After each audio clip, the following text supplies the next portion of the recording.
नमस्कार विद्यार्थी मित्रांनो, गणित सेतू या यूट्यूब चॅनलवर तुम्हा सर्वांचं स्वागत आहे. लास्ट व्हिडिओमध्ये आपण नवोदय म्हणजे काय हे पाहिलं होतं आणि आता नवोदयचे फॉर्म्स फिलअप करण्यासाठी तुम्हाला डेट दिलेली आहे. तर फॉर्म कसे भरायचे हे आपण लास्ट व्हिडिओमध्ये पाहिलं. आजच्या व्हिडिओमध्ये आपण JNVST 2027 चा फुल स्टडी पॅटर्न बघायचा आहे. पेपर पॅटर्न कसा असणार आहे आणि सिलेबस डिकोडिंग आपण आज करणार आहे. JNVST 2027 मध्ये सिलेबस मध्ये बदल केलेला आहे. तो बदल काय आहे हे आपण समजून घेऊयात. तर चला वेळ न वाया घालवता व्हिडिओला सुरुवात करूयात. आता पहिल्यांदा आपण सिलेबस समजण्या अगोदर पेपर पॅटर्न बघूयात. नवोदयचा पेपर पॅटर्न कसा असणार आहे तुम्हाला टोटल तुम्हाला 80 क्वेश्चन्स येणार आहेत आणि 100 मार्क्ससाठी हा पेपर असणार आहे. म्हणजे प्रत्येक प्रश्नासाठी 1.25 मार्क्स मिळणार आहेत. मग आता बघा टाइम त्याच्यासाठी किती असतो 2 तासाचा वेळ आहे. म्हणजे 80 प्रश्न तुम्हाला 2 तासामध्ये सॉल्व्ह करायचे. आता या वर्षीची JNVST 2027 साठी परीक्षा तुमची होणार आहे ते 28 नोव्हेंबर 2026 ला होणार आहे.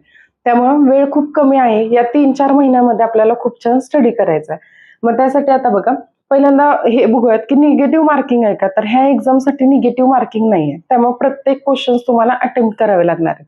एखादा क्वेश्चन तुम्हाला येत नसेल तर त्या 4 ऑप्शन पैकी कोणता तरी एखादा ऑप्शन करून यायचा. कारण तुमचे मार्क काही जाणार नाही. म्हणजे तुमचा लॉस कुठं होणार नाहीये.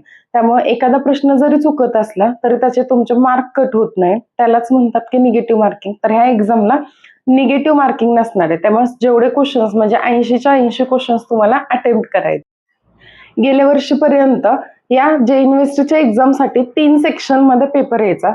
पहिला सेक्शन असायचा तो मॅथ म्हणजे मेंटल ॲबिलिटी टेस्ट. दुसरा सेक्शन होता तो मॅथ्सचा आणि तिसरा होता तो लँग्वेजचा. असे 3 सेक्शन होते. त्यातला मॅथ जो आहे मेंटल ॲबिलिटी टेस्ट त्याच्यासाठी 40 प्रश्न यायचे. मग हे जे 40 प्रश्न आहेत ते 50 मार्कांसाठी असायचे. इथं मॅथ्ससाठी 20 प्रश्न असायचे 25 मार्कांसाठी आणि लँग्वेजचे सुद्धा 20 प्रश्न होते 25 मार्कांसाठी. पण या वर्षी सिलेबस मध्ये जरा बदल केलेला आहे आणि तो बदल म्हणजे नक्की कोणता तर हा जो मॅथ्सचा सेक्शन होता 40 प्रश्न यायचे तर त्याच्याऐवजी यावर्षी मॅथ्सच्या सेक्शनला 20 प्रश्न येणार आहे आणि एक दुसरा सेक्शन ऍड केलेला आहे तो म्हणजे EVS एन्व्हायरमेंटल सायन्स. त्याच्यावरचे तुम्हाला 20 प्रश्न येणार आहेत. म्हणजे टोटल आता 4 सेक्शन झाले. फर्स्ट सेक्शन झाला तो मॅथ्सचा, दुसरा आहे तो EVSचा, तिसरा मॅथ्सचा आणि चौथा असणार आहे तो लँग्वेजचा असणार आहे. आता लास्ट वर्षीपर्यंत काय होत होतं सगळे विद्यार्थी मॅथला जास्त वेटेज असल्यामुळे मॅथचं स्टडी खूप जास्त करत होते. कारण मॅथला 50 मार्क होते. 100 मार्काच्या पेपर पैकी 50 मार्क हे मॅथ्ससाठी होते. म्हणजे निम्मा पेपर हा मॅथवर कव्हर होत होता. त्याच्यामुळे विद्यार्थी मॅथचं स्टडी जास्त करत होते. पण या वर्षीच्या सिलेबस पॅटर्न नुसार 4 सेक्शन आहेत. 4 सेक्शन मध्ये प्रत्येक सेक्शनला 20-20 प्रश्न आहेत आणि 25-25 मार्क आहेत. म्हणजे या वर्षीपासून तुम्हाला 4 सेक्शन्स व्यवस्थित करायचे आहेत. कारण 4 सेक्शनला सेम वेटेज असणार आहे. त्यामुळे स्टडी करताना आता लक्षात ठेवायचं की प्रत्येक तुम्हाला जो सेक्शन असणार आहे तर त्या सेक्शनचा स्टडी हा व्यवस्थित झाला पाहिजे. मग या वर्षी बघा तुम्हाला मॅथ्सचे 20 प्रश्न असणार आहेत 25 मार्कांसाठी. EVSचे प्रश्न असणार आहेत 20-25 मार्कांसाठी. मॅथ्सचे पण 20 येणार आहेत 25 मार्कांसाठी आणि लँग्वेजचे जे क्वेश्चन्स असणार आहेत ते पण 20 क्वेश्चन्स येणार आहेत 25 मार्कांसाठी. असे टोटल तुम्हाला 80 क्वेश्चन्स येणार आहेत आणि 80 क्वेश्चन्स हे 100 मार्कांसाठी असणार आहे. प्रत्येक क्वेश्चनला 1.25 मार्क असणार आहेत आणि निगेटिव्ह मार्किंग नसणार आहे. तर 80 प्रश्न तुम्हाला 2 तासात सोडवायचे आहेत आणि 2 तास म्हणजेच 120 मिनिटात 80 प्रश्न 120 मिनिटात सॉल्व्ह करायचे. मग आता मॅथ्सचे जर क्वेश्चन बघितले तर 20 क्वेश्चन येणार आहेत. म्हणजे हे 20 क्वेश्चन तुम्हाला वाचून सोडवून तिथं तुम्हाला गोल करायचंय. म्हणजे हे सगळं तुम्हाला 1 मिनिटाच्या आत करायचंय. त्यामुळे तुम्हाला कॅल्क्युलेशनचं स्पीड हे वाढवायचंय. कारण तो प्रत्येक प्रश्न वाचून समजून घेऊन कॅल्क्युलेशन करून सॉल्व्ह झाला पाहिजे. त्यामुळं मॅथ्सचा स्टडी करायचा आहे. त्याचबरोबर प्रत्येकच सेक्शनचा आपल्याला जास्त स्टडी करायचा आहे. EVS पहिल्यांदाच येणार आहे. त्यामुळं EVSचं पण तुम्हाला स्टडी व्यवस्थित करणं गरजेचं आहे. आता आपण मॅथ या सेक्शनचा सिलेबस बघूयात. पहिल्यांदा मॅथ ह्या सेक्शनसाठी 10 टाईपच्या डायग्राम यायचे तुम्हाला किंवा 10 टॉपिक होते.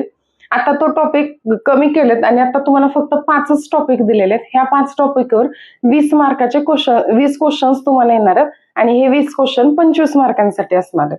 मग आता पहिला टॉपिक कोणता आहे बघा पॅटर्न कम्प्लिशन. म्हणजे इथं तुम्हाला एखादी आकृती दिलेली असते, एखादा पॅटर्न दिलेला असतो, तर तो पॅटर्न तुम्हाला कंप्लीट करायचा असतो. सेकंड आहे बघा फिगर सिरीज. मग तुम्हाला माहिती आहे की आकृत्यांचा संच असतो. मग ह्याच्यात क्वेश्चन्स कशा टाईपचे येऊ शकतात, की गटात न बसणारी आकृती कोणती किंवा प्रश्नचिन्हाच्या जागी कोणती आकृती येईल किंवा एखादा पॅटर्न दिलेला असेल तर पुढची आकृती तुम्हाला कोणती येणार आहे. म्हणजे आकृतींवर जे काही प्रश्न असणार आहेत तर ते ह्या टॉपिकवरचे येणार आहेत. नेक्स्ट टॉपिक आहे जिओमेट्रिकल फिगर कम्प्लिशन. म्हणजे तुम्हाला जिओमेट्रिकल शेप्स दिलेले जातात. रेक्टँगल असेल, स्क्वेअर असेल. मग हे शेप दिलेले जातात आणि त्या शेपवरून तुम्हाला ते फिगर कंप्लीट करायची असते किंवा हा पार्ट तुम्हाला दिलेला असतो, राहिलेला पार्ट तुम्हाला कंप्लीट करायचा असतो.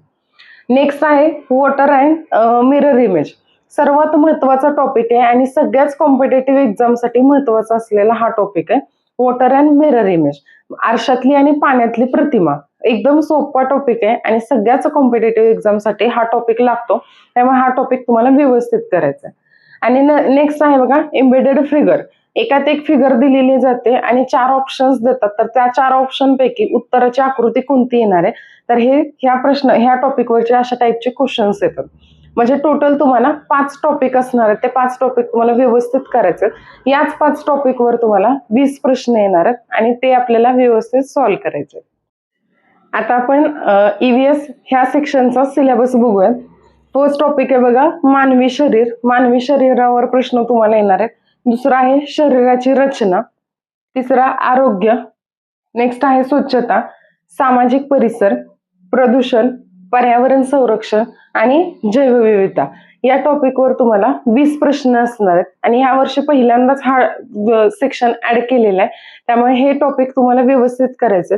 ह्या टॉपिकचे तुम्हाला PYQ मिळणार नाहीत कारण पहिलंच वर्ष आहे. त्यामुळे ह्या टॉपिकवर जेवढं जास्त स्टडी करता येईल, जेवढं जास्त भर देता येईल तेवढा तुम्हाला द्यायचा आहे. मॅथ्ससाठी हे टोटल तुम्हाला 10 चॅप्टर्स आहेत. पहिला चॅप्टर येतो नंबर सिस्टीम. मग संख्या म्हणजे काय, संख्या आणि अंकातला फरक, संख्यांवर विचारले जाणारे प्रश्न इथं असतात. संख्यांचे टाईप कोणते कोणते आहेत, नैसर्गिक संख्या म्हणजे काय, होल नंबर्स कशाला म्हणतात, हे सगळे क्वेश्चन्स कुठे येतात, नंबर सिस्टीम मध्ये असतात. त्याच्यानंतर LCM आणि HCF म्हणजेच लसावी आणि मसावी हा टॉपिक इथं विचारला जातो. नेक्स्ट आहे फ्रॅक्शन्स, अपूर्णांक. मग फ्रॅक्शन्सचे ऍडिशन असेल, सबट्रॅक्शन असेल, मल्टिप्लिकेशन असेल तर ते क्वेश्चन्स इथे येतील. नेक्स्ट आहे डेसिमल. डेसिमल वरचे तुम्हाला क्वेश्चन्स येतात. इथं पण डेसिमलचे ऍडिशन करायचे असेल, डेसिमलचे सबट्रॅक्शन करायचे असेल, अशा पद्धतीचे क्वेश्चन्स इथे विचारले जातात. आता पर्सेंटेज सर्वात महत्वाचा टॉपिक आहे. पर्सेंटेजवर नेहमी क्वेश्चन्स विचारले जातात आणि पर्सेंटेज हा टॉपिक असा आहे जो तुम्ही डेली लाईफला सुद्धा कनेक्ट करू शकता. रोजच्या रोज तुम्ही दैनंदिन जीवनात सुद्धा पर्सेंटेज वापरत असता. पुढे गेल्यानंतर सुद्धा प्रत्येक कॉम्पिटेटिव्ह एक्झामसाठी percentage, profit and loss, time and work आणि स्पीड अँड डिस्टन्स हे 4 टॉपिक महत्वाचे आहेत. त्यामुळे हे 4ही टॉपिक तुम्हाला आता एक्झामला येणार आहेत, त्यामुळे व्यवस्थित करायचे. पर्सेंटेज झाला, त्याच्यानंतर प्रॉफिट अँड लॉस, नफा आणि तोटा, हा पण टॉपिक तुम्ही डेली लाईफला कनेक्ट करू शकता. त्यामुळे हा पण टॉपिक व्यवस्थित करायचा आहे. नेक्स्ट टॉपिक आहे टाइम अँड वर्क. मग टाइम अँड वर्क मध्ये तुम्हाला दिलं जातं की 2 व्यक्ती इतक्या दिवसात काम पूर्ण करतात, तर एका व्यक्तीला किती दिवसात ते काम पूर्ण होईल, अशा टाईपची जी शाब्दिक उदाहरणं असतात तर ते टाइम अँड वर्क साठी येतात.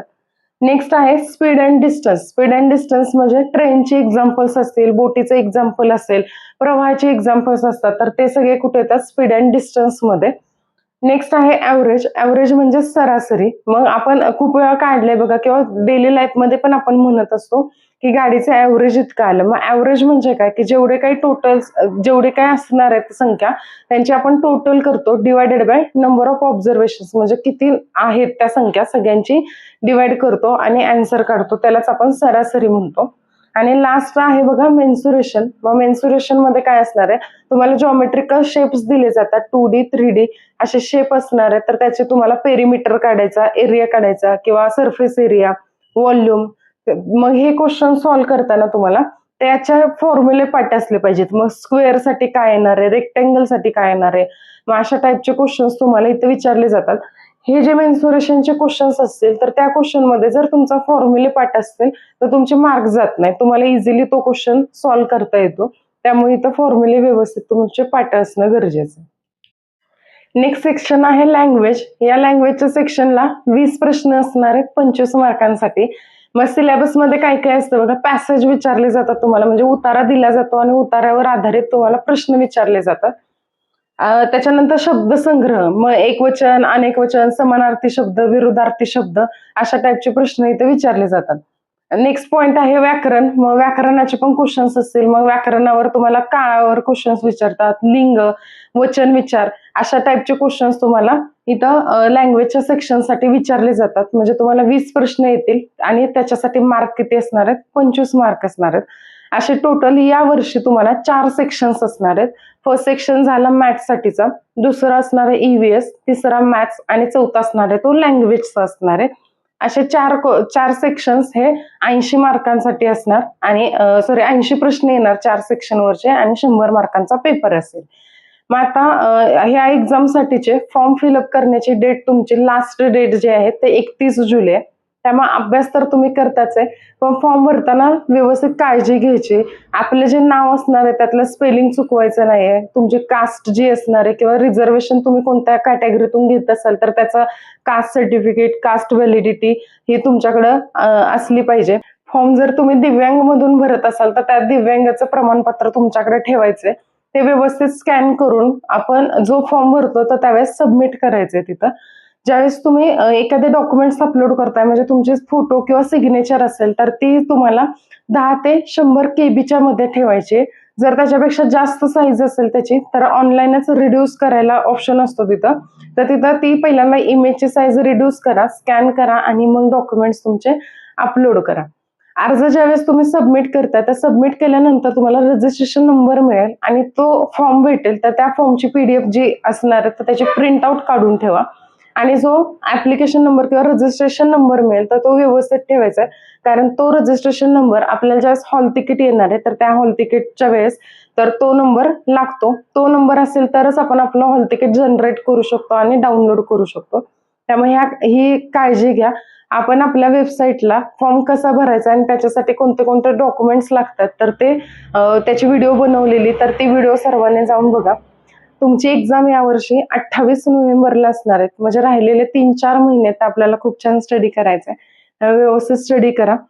आजच्या व्हिडिओमध्ये आपण सिलेबस पूर्ण डिकोड केलेला आहे. कोणता बदल झालाय तर तो बदल बघितलेला आहे आणि एक्झामसाठी स्ट्रॅटेजी काय असणार आहे तर ती पण डिस्कस केलेली आहे. व्हिडिओ जर आवडला असेल तर व्हिडिओला लाईक करा आणि तुमचे जे मित्रमैत्रिणी असतील जे आता JNVST 2027 ची तयारी करत असतील तर त्यांच्यापर्यंत आपल्या व्हिडिओची लिंक शेअर करा, जेणेकरून त्यांना सुद्धा या सिरीजचा फायदा होईल. जे कोणी नवीन असाल तर त्यांनी गणित सेतू या चॅनलला सबस्क्राईब करा आणि आपल्या गणित सेतू वेबसाईटला सुद्धा व्हिजिट करा. या गणित सेतू वेबसाईटवर तुम्हाला प्रत्येक टॉपिकचे क्वेश्चन्स आणि प्रॅक्टिस सेट मिळणार आहे. तिथेच तुम्हाला पीडीएफ मध्ये काही नोट्स असतील, महत्वाचे जे फॉर्म्युले असणार आहेत ते पण तिथंच मिळतील आणि प्रॅक्टिससाठी MCQ क्वेश्चन्स किंवा PYQ क्वेश्चन्सची तयारी तिथं करून घेतली जाणार आहे. त्यामुळे एकदा गणित सेतू या वेबसाईटला सुद्धा व्हिजिट करा. भेटूयात नेक्स्ट व्हिडिओमध्ये, जिथं आपण मॅथ्सचा ऍक्च्युअल सिलेबस स्टार्ट करणार आहे, म्हणजे नंबर सिस्टीमचा पार्ट 1 बघणार आहे. तर ही व्हिडिओ अजिबात मिस करू नका आणि तुमच्या विद्यार्थ्यांपर्यंत या चॅनलची लिंक नक्की शेअर करा. भेटूयात नेक्स्ट व्हिडिओमध्ये. तोपर्यंत स्टडी करत राहा आणि प्रॅक्टिस करत राहा. धन्यवाद.